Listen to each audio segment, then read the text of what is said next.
প্রিয় শ্রোতা, আপনাকে অসংখ্য ধন্যবাদ এবং শুভেচ্ছা। বিশ্বাস করি ভালো এবং সুস্থ থেকে জ্ঞান রাজ্যের উন্নতির পথে এগিয়ে যেতে আছেন। একটি ছোট গল্প শেয়ার করছি, শুরু থেকে শেষ পর্যন্ত সাথে থাকুন। ভালো লাগলে সাবস্ক্রাইব করে সাথে থাকুন। একদা এক বৃদ্ধ কৃষক তার ছেলেকে ডেকে এনে বলেন, তোমরা কেমন ভালো?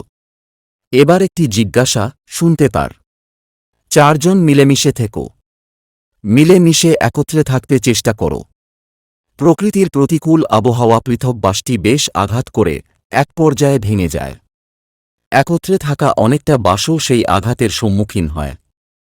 তবে টিকে থাকে জীবন বাস্তবতা বলে মিলেমিশে পথটা অতিবাহিত করতে জানে যারা, সহযোগিতা সবখানে পায় তারা।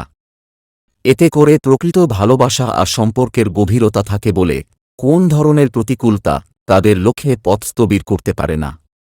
এ গল্পের শিক্ষা, এগিয়ে যেতে সহযোগিতা সহমর্মিতা নিয়ে মিলেমিশে বাস্তবতার জীবন প্রশংসনীয় হয়, টিকে থাকা সহজ হয়।